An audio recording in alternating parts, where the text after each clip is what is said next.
এটা ছিল আমাদের ফ্রন্ট এন্ড আর এটা ছিল আমাদের ব্যাক এন্ড, রাইট? আজকে আমরা কিছু জিনিস দেখবো। সো এটা এরকম না যে আপনাকে বইয়ের মতো পড়তে হবে, যেখান থেকে শুরু মানে প্রথম পৃষ্ঠা থেকে একদম লাস্ট পৃষ্ঠা পর্যন্ত পড়তে হবে। এরকম না। আমার যেটা লাগবে আমি সেটা আপনাকে বোঝাবো। এখন আমার এইখান থেকে এই পর্যন্ত বোঝানোর কিছু নেই, আপনার মাথায় থাকবে না। যখন যেটা প্রয়োজন পড়ে বলবো যে এটা এখানে থাকে, এখান থেকে খুঁজে নেবেন এবং পরবর্তীতে বারবার আর আসতে হবে না। হ্যাঁ, ফার্স্টে যখন আপনার ওয়েবসাইটটা ক্রিয়েট করবেন, আমরা একদম স্ট্যান্ডার্ড লেভেলে যাচ্ছি। সাপোজ আপনি এটা আপনার ক্লায়েন্টের ওয়েবসাইট। জাস্ট ইমাজিন যখনই যা কিছু করবেন, আমরা যদি বলি যে বেলজিয়ামের স্ট্রাইকার মনে হয় রোমালো লুকাকু না? আহ, বেলজিয়ামের স্ট্রাইকার না? দ্য বেলজিয়াম স্ট্রাইকার সম্ভবত। আমরা ফুটবল খেলা দেখি না কেউ। হ্যাঁ, লুকাকু। জি জি জি, লুকাকু।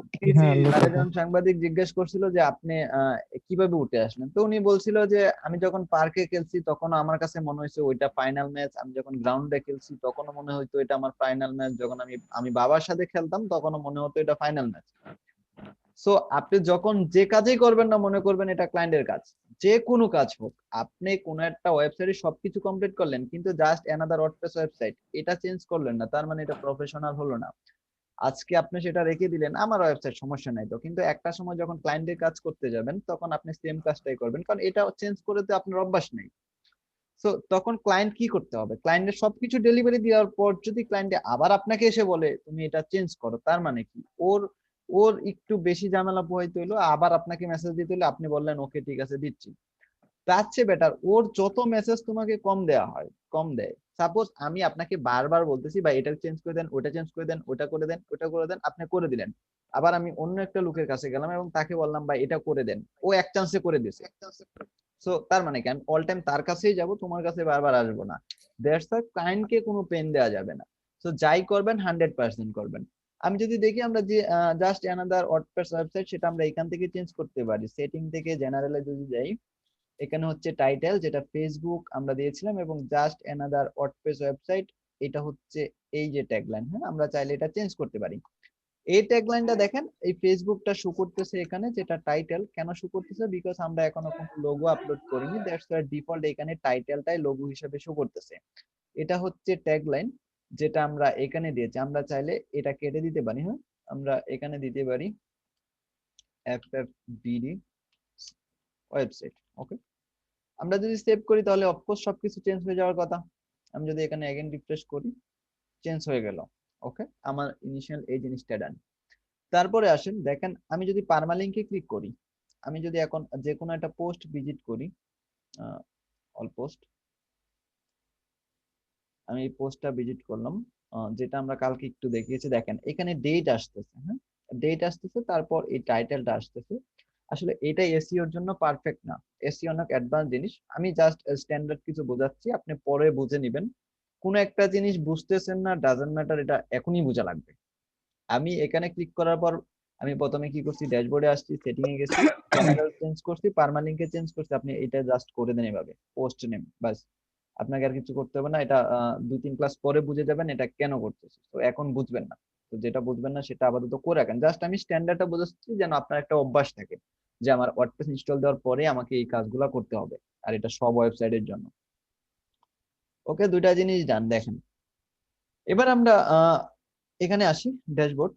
আমরা সবাই ওয়ার্ডপ্রেস থিম এবং ওয়ার্ডপ্রেস প্লাগইন সম্পর্কে জানি। আমরা বলেছি ওয়ার্ডপ্রেস হচ্ছে একটা সিএমএস। এবার থিম প্লাগইন কি?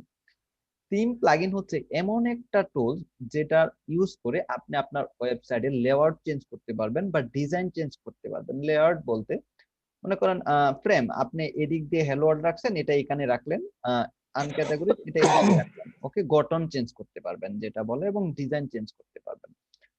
এবার আমি বুঝিনি, বলতেই পারেন। এবার আমি যদি বলি, জাস্ট থিঙ্ক অ্যাবাউট আপনার ফোনটাকে যদি বলেন, একটা সময় কিন্তু আমাদের ফোনে থিমের উপর ডিপেন্ড ছিল, যখন নোকিয়া ফোনগুলা ছিল, বা ইভেন এখনো আপনার ফোনে কোনো একটা অপশনে গিয়ে দেখবেন থিম অপশনটা আছে, রাইট?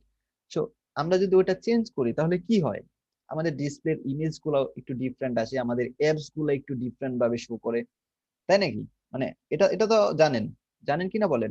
থিম ইউজ করিনি এমন কেউ মনে হয় না এখানে আছেন বলে। হ্যাঁ, থিম ইউজ করলে চেঞ্জ হয়। থিম আমরা ফোনে আছে, সেম সিস্টেম, আমরা থিম যখন চেঞ্জ করি এখানে অ্যাপস চেঞ্জ হয়। সো থিম জিনিসটা এটাই, থিম আপনার লেআউট চেঞ্জ করবে, আপনার ওয়েবসাইটের গঠন চেঞ্জ করবে এবং আপনার জি ভাই। ওয়েবসাইটের ডিজাইনটা সুন্দর করবে, এটা হচ্ছে থিমের কাজ। এবার যদি প্লাগইনের কথা বলি, প্লাগইন হচ্ছে সাপোজ অ্যাপ্লিকেশন, আমরা যেটাকে অ্যাপস বলি ফোনে। সো মনে করেন আপনি ফুড পান্ডা থেকে খাবার অর্ডার করবেন, সেক্ষেত্রে কি আপনি মেসেঞ্জার ইনস্টল করে অর্ডার করতে পারবেন, বা অন্য কোনো অ্যাপস, সেটা হতে পারে পাবজি, পাবজি থেকে আপনি খাবার অর্ডার করতে পারবেন, বা না ফুড ভাই। পান্ডা থেকে আপনি পাবজি খেলতে পারবেন? খেলতে পারবেন না কিন্তু। সো না প্লাগইনও ভাই। হচ্ছে এমন একটা জিনিস যেটা আসলে যার যার একটা নির্দিষ্ট কাজের জন্যই তৈরি করা হয়েছে, এবং ওইটা দিয়ে আপনি নির্দিষ্ট কিছু কাজেই করবেন। সাপোজ আমরা যদি বলি পেজ বিল্ডার প্লাগইন, তার মানে আপনি যে প্লাগইনটার নাম বলবো, সাপোজ আমি বললাম যে এলিমেন্টর প্রো হচ্ছে ওয়েব বিল্ড, আচ্ছা এটা মনে করেন on kind of page builder plugin. তার মানে আপনি পেজ যখন ডিজাইন করবেন তখন এলিমেন্টর প্লাগইনটা দিয়ে ইউজ করতে পারবেন। ওকে, এটা দিয়ে আবার অন্য প্লাগইনের সাথে আবার এটা যাবে না। সো এক একটা এক এক জিনিস।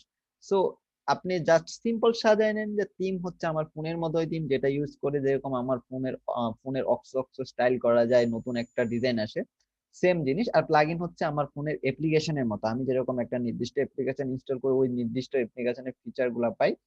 হ্যাঁ, স্ক্রিন আমি অফ করছি, সো সেগুলাই হচ্ছে অ্যাপ্লিকেশনের কাজ বা প্লাগইনের কাজ। ওকে, আমরা এটা লাইভ একটু দেখি যে আসলে আমি যা বলছি তা ঠিক আছে কিনা। দেখেন, যদি আমি আমার ওয়েবসাইটে থিম ইনস্টল দিতে যাই, সেক্ষেত্রে আমাকে অ্যাপিয়ারেন্সে যেতে হবে এবং থিমে যেতে হবে। একটা সিম্পল কথা মনে রাখবেন, পৃথিবীর সব ওয়ার্ডপ্রেস ওয়েবসাইটের ড্যাশবোর্ড একই রকম।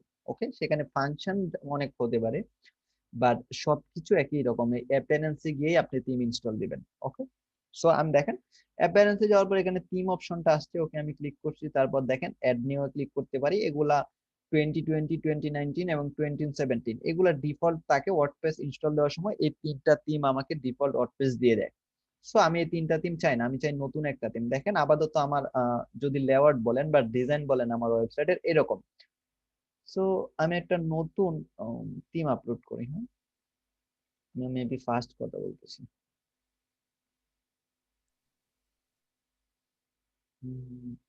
কোনটা দেওয়া যায়, একটা সুন্দর ভাই ইউজ করেন ভাই।